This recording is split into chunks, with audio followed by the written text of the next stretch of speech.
আমরা ওড়িতে আর দাঁড়ালাম না। আমরা মার্কণ্ডেশ্বরের মন্দির হতে অগ্নিকোণ অর্থাৎ উত্তর পূর্ব কোণের রাস্তা ধরে হাঁটতে লাগলাম। একই পাহাড়ি রাস্তা। সামনে দুটো ছোট পাহাড় পড়ল। কড়া রোদ উঠেছে, কনকনে ঠান্ডা ভাব আর নাই। মাঝে মাঝে নর্মদার দিক হতে ঠান্ডা বাতাসের ঝাপটা আসছে। অনেক ঝোপঝাড় আর পাথরের চাঙড় ডিঙিয়ে শাল সেগুনের তলা দিয়ে প্রায় মাইল চারেক হেঁটে আসার পর বেলা 2টো নাগাদ এসে পৌঁছলাম শুকেশ্বর মন্দিরে। আমি জিজ্ঞাসা করলাম, এই কি সেই শুকদেবের তপস্যা ক্ষেত্র, যা দেখিনি বলে আপনারা আমার এবং রঞ্জনের পরিক্রমায় ত্রুটি হয়েছে বলেছিলেন? স্বামী বাসবানন্দজি বললেন, হ্যাঁ হ্যাঁ, এই সেই শুকদেবেশ্বরের মন্দির। সাধারণের মধ্যে শুকেশ্বর নামে প্রসিদ্ধ। এই জংলি গ্রামের নামও শুকেশ্বর। ত্রুটির কথা বলে আর লজ্জা দেবেন না। আমাদেরও ভুল হয়েছে, নতুবা আমরা পথ ভুল করে গিয়ে আবার এখানেই ফিরে আসতে বাধ্য হলুম। এবার আমরা চলুন নর্মদাতে স্নান তর্পণ সেরে নিই। স্নানের পর আমরা মন্দিরে ঢুকবো একসঙ্গে। তিনি মন্দিরের নিকটে একটা বড় টিনের চালা দেখিয়ে বললেন, আপনাদেরকে নাদোদের সদাব্রতের কথা বলেছিলাম না? এই সেই সদাব্রত। আমাদের আসতে বেলা 2টো বেজে গেল, সদাব্রত বন্ধ হয়ে গেছে। আমরা প্রথম যখন আসি তখন এই সদাব্রতেই ভিক্ষা পেয়েছিলাম। হরানন্দজি কাজের লোক। তিনি 4জন ব্রহ্মচারীকে বললেন, তোমরা 2জন কিছু লাকড়ি কুড়িয়ে আনো, আর 2জন প্রত্যেকের ঝুলি ঝেড়ে 40 লিট্টি পাকানোর উপযোগী আটা মাখিয়ে দেবে দাও। তারপর ফাঁক পেলেই একজন করে গিয়ে স্নান করে আসবে। মন্দিরের দিকে তাকিয়ে দেখলাম মন্দিরটি একটি ছোট পাহাড়ের উপর। সিঁড়ি চড়ে মন্দিরে যেতে হবে। মন্দিরের অপূর্ব গঠন পারিপাট্য দেখে মুগ্ধ হলাম। মন্দিরটির 4টি ভাগ। প্রথম ভাগে 4টি স্তম্ভ বিশিষ্ট মাথার উপর ছোট গম্বুজ সহ একটি ভাগ, তার গায়েই মসজিদের ঢঙে একটি বড় গম্বুজ, তার গায়ে প্রথমটির মতো অপেক্ষাকৃত ছোট গম্বুজ সহ আরেকটি ভাগ। 3টি ভাগ একসঙ্গে যুক্ত হয়েছে সর্বশেষ অংশে একটি সর্বোচ্চ মন্দিরের সঙ্গে। সেই মন্দিরাকৃতি অংশের মধ্যেই যোগীরাজ শুকদেব প্রতিষ্ঠিত শুকেশ্বর মহাদেব বিরাজমান বলে বাসবানন্দজি জানালেন। পাহাড়ের তলা থেকে মন্দিরের দৃশ্য এইভাবে আমার চোখে প্রতিভাত হলো।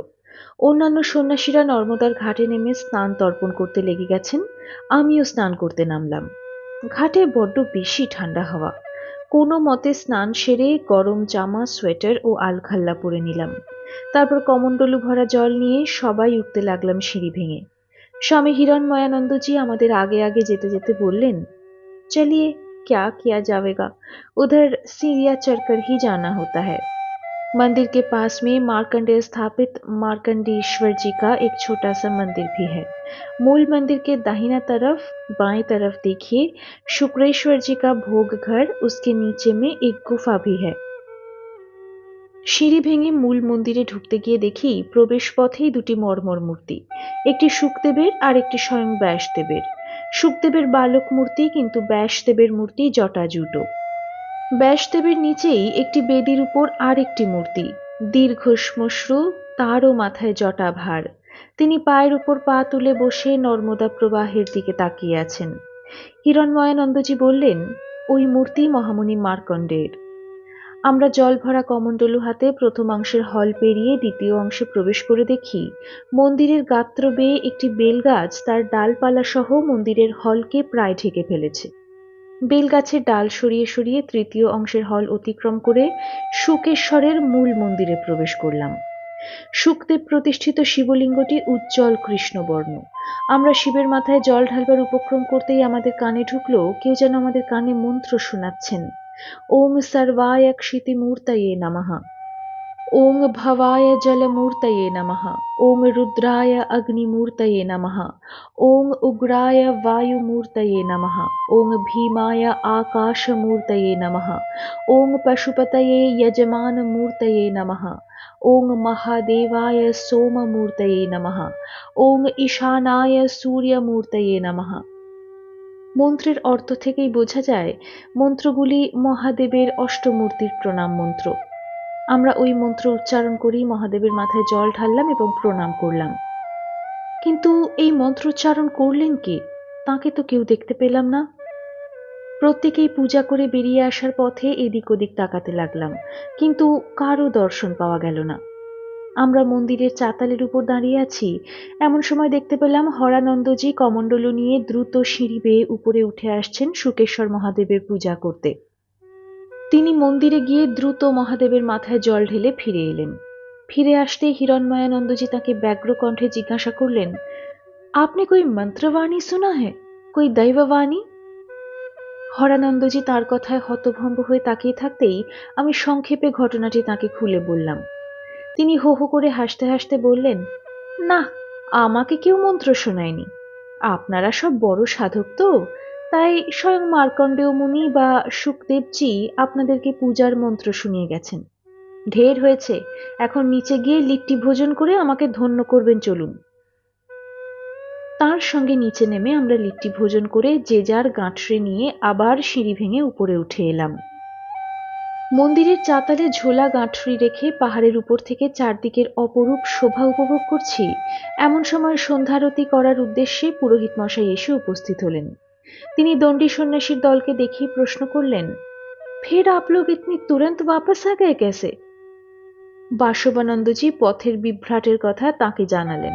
তিনি বললেন, নর্মদা में ऐसा होता ही है। তার কথা শুনে বুকটা আমার গুড়গুড় করে উঠল ব্যথায়। আমার মনে পড়ে গেল পূজনীয় শোভানন্দজির কথা।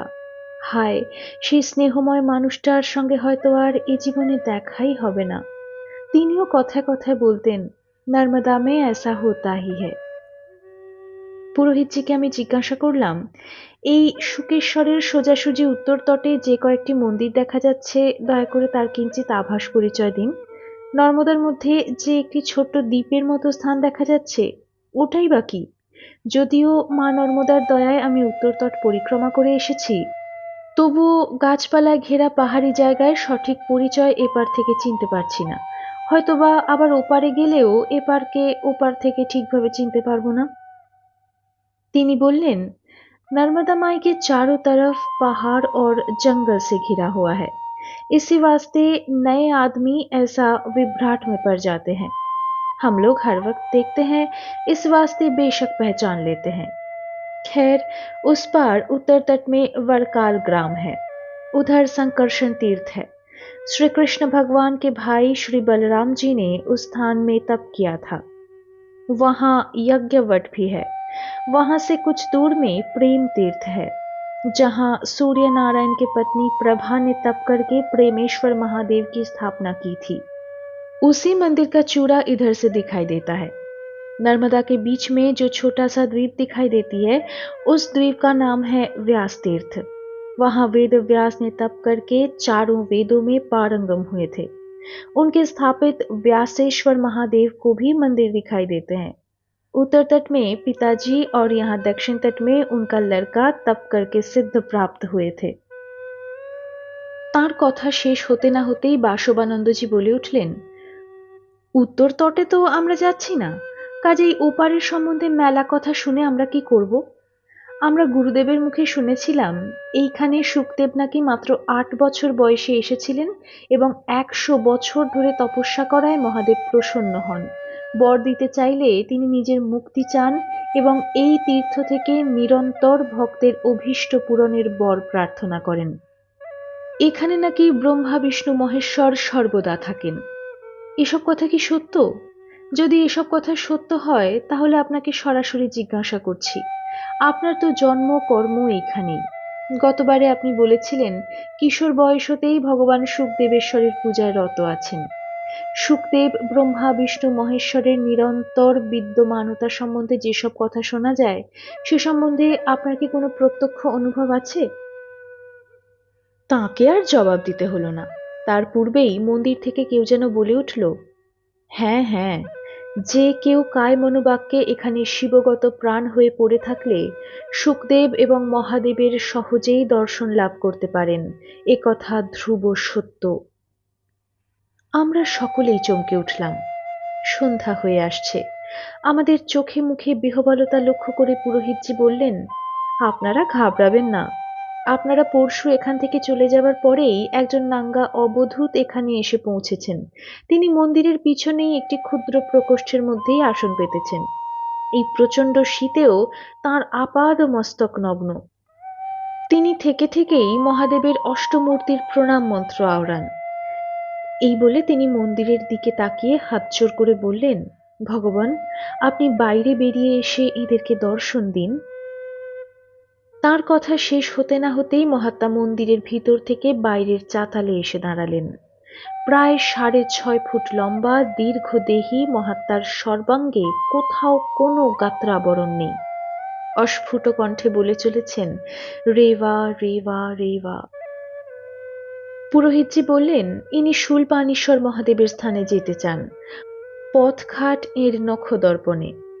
চোখে ভালো দেখতে পান না, তাই একদল সাথীর সঙ্গে যেতে চান। আপনারাও তো শূলভেদ তীর্থে যাবেন, একে সঙ্গে নিলে পথের বিভ্রাট ঘটবে না। ইনিও আপনাদের কারো না কারো হাত ধরে নিরাপদে সেই মহাতীর্থে যেতে পারবেন।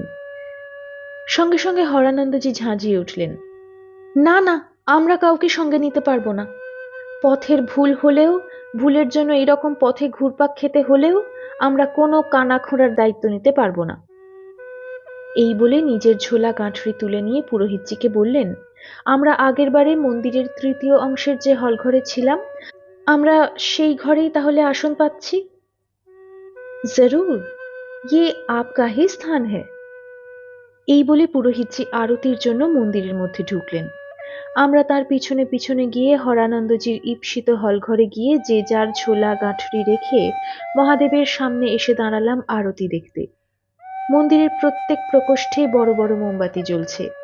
শুনলাম এ সবই নাদোদের রাজার ব্যবস্থা। তার রাজ এস্টেট থেকে সদাবর্ত এবং এসবের খরচা বহন করা হয়। এজন্য 7 জন বেতনভুক্ত রাজকর্মচারীও আছে। পুরোহিতজি আচমনাদি সেরে আরতি শুরু করলেন। তিনি পঞ্চপ্রদীপ জ্বালাতেই তাকে আর কোনো স্তব বন্দনা করতে হলো না।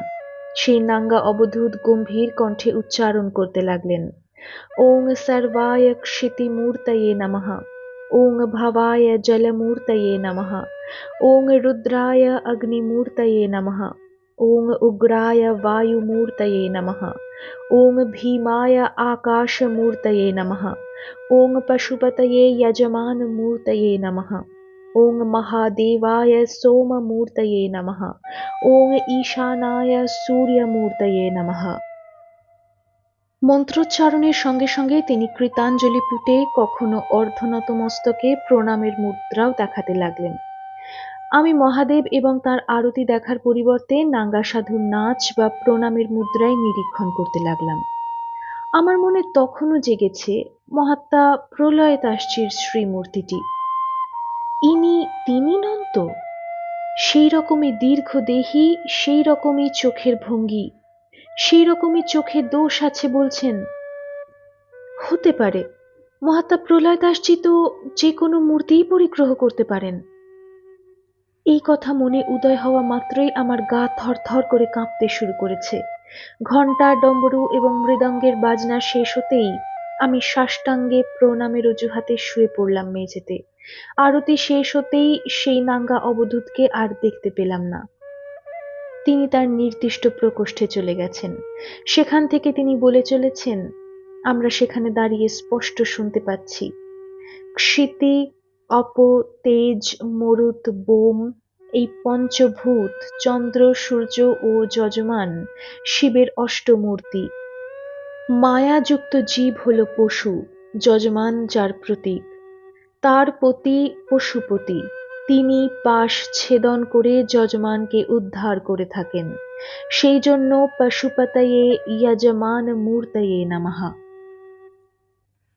পুরোহিত এবং মন্দিরের বাদকের দল চলে যেতেই আমরা আমাদের নির্দিষ্ট হলে ঢুকে মোমবাতির আলোতে যে যার মনোমতো জায়গায় আসন সজ্জা পেতে নিলাম।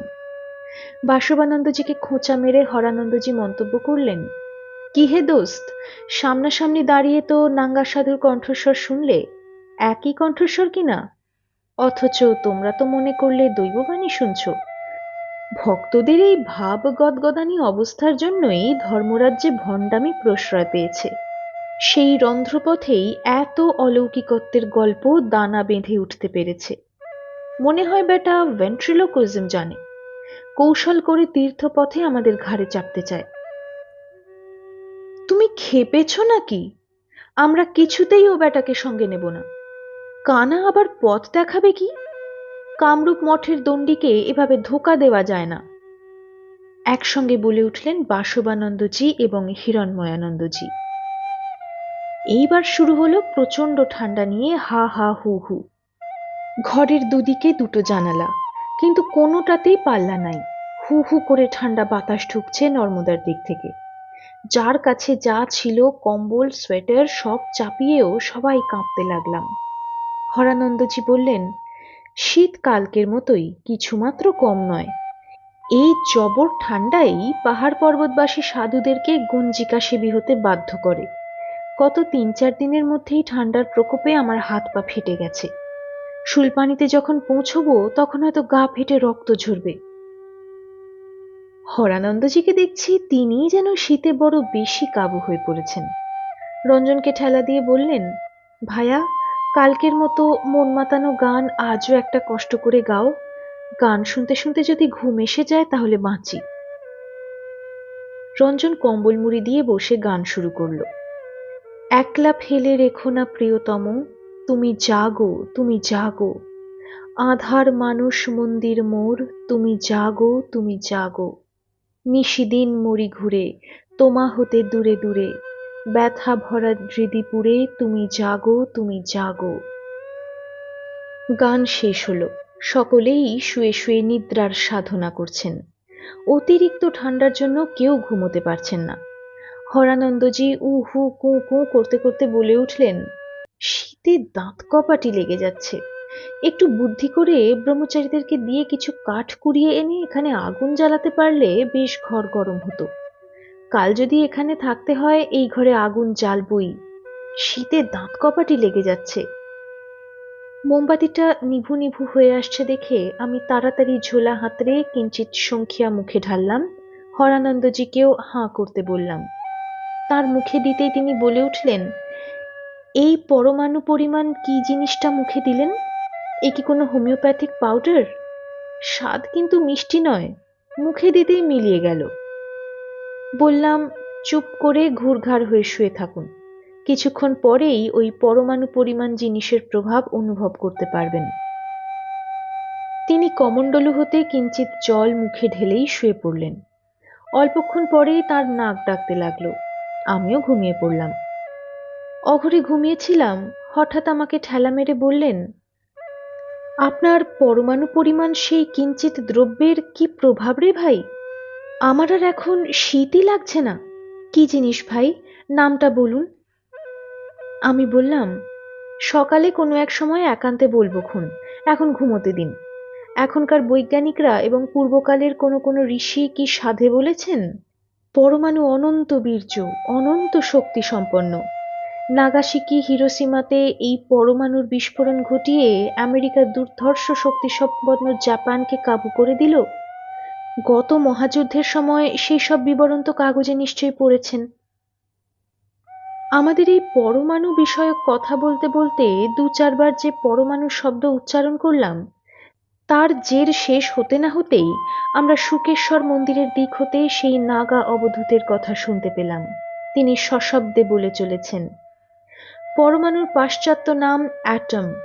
অ্যাটম একটি গ্রিক শব্দ, টম, যাকে টম বা ছেদ করা যায় না। অর্থ নট অ্যান্ড টেমিয়ান, অর্থাৎ টু কাট, অর্থাৎ a particle of matter so small that it cannot be cut or divided. প্রাচীনকালে গ্রিক দার্শনিকদের ধারণা ছিল যে বস্তুর বিশ্লেষ বা টম করতে করতে চরমে এমন একটি সূক্ষ্ম অবয়বে উপনীত হওয়া যায় যে অবয়ব আর বিশ্লেষ্য, বিচ্ছেদ্য ও বিভাজ্য নয়, সেই বস্তুই অ্যাটম। এক কথায়, an atom is the minutest part in which matter is divisible. অর্থাৎ জড়ের যে ক্ষুদ্রতম অবয়ব তাই অ্যাটম। গ্রিক দার্শনিকরা বলতেন ওই অ্যাটম নিত্য, তার ক্ষয় ব্যয় নেই।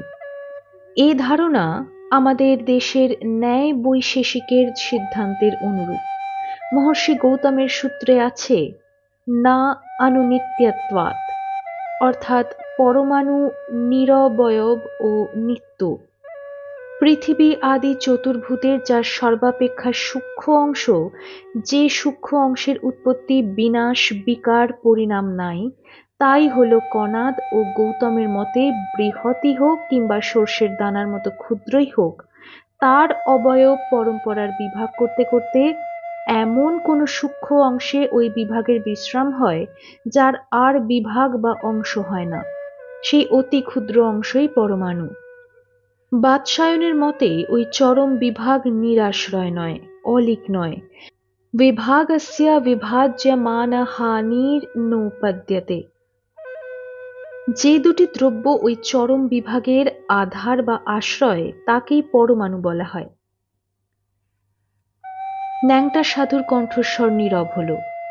হরানন্দজি মৃদুকণ্ঠে মন্তব্য করলেন, ব্যাটা ভেন্ট্রিলোকুইজমই শুধু জানে না, প্রাচ্য ও পাশ্চাত্য বিদ্যাতেও সুপণ্ডিত। সে যাই হোক, আপনি আমাকে যা খেতে দিয়েছিলেন, যার ফলে আর শীত লাগছে না, নামটা বলুন না ভাই, কি?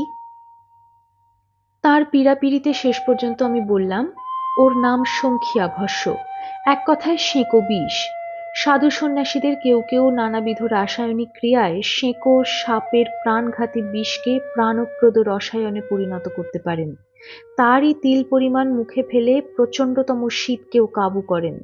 ওই সংখ্যার প্রভাবে ক্ষুধা তৃষ্ণার হাত থেকেও রক্ষা পান। হিমালয়ে বরফের রাজ্যে যে সাধুরা স্বচ্ছন্দে বিচরণ করেন, আমি অনেক অনুসন্ধান করে দেখেছি তা কোনো যোগ বল নয়, তার মূলে আছে এই সংখ্যা। উত্তরতট পরিক্রমা করার সময় এক মহাত্মা আমাকে দয়া করে এই সংখ্যার ভস্য একটুখানি দিয়েছিলেন, তারই অল্প স্বল্প পড়েছিল। আপনাকে শীতে অত্যন্ত কাতর দেখে তিল পরিমাণ দিয়েছিলাম। আপনি সকলকে বলবেন না, যা আছে তাতে সকলের কুলাবেও না। আমার মনে হয় ওই উলঙ্গ মহাত্মার কাছে নিশ্চয়ই সংখ্যা আছে। তা না হলে দেখছেন না, তার কাছে একখানা কম্বলও নাই। আপনারা কেন যে ওই বিদ্বান সাধুকে সঙ্গে নিতে চাচ্ছেন না তা বুঝে উঠতে পারছি না।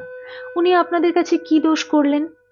যদি ওর কাছ হতে সংখ্যা সংগ্রহ করতে পারি, তাহলে তো আজ মোটে মাঘ মাসের 7 তারিখ, বাকি 23 দিনের মধ্যে আমরা শুলপানির ঝাড়িয়ে নিরুপদ্রবে পেরিয়ে যেতে পারবো। কনকনে ঠান্ডার জ্বালা আর ভোগ করতে হবে না।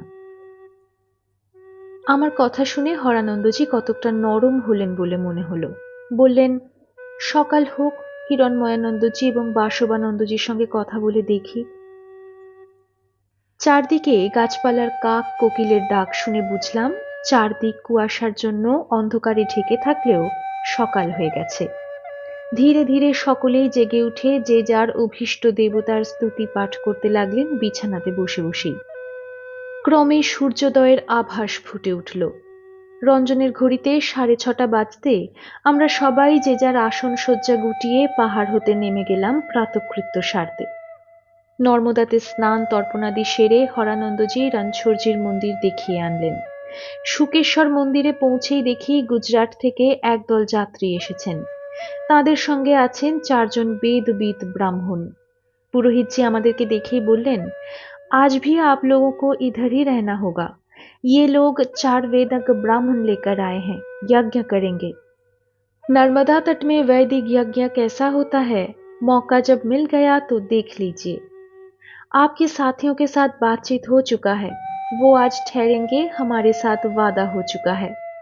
आज सदाव्रत चालू है, आपको खुद रसोई भी करना नहीं होगा, कहीं भिक्षा भी नहीं।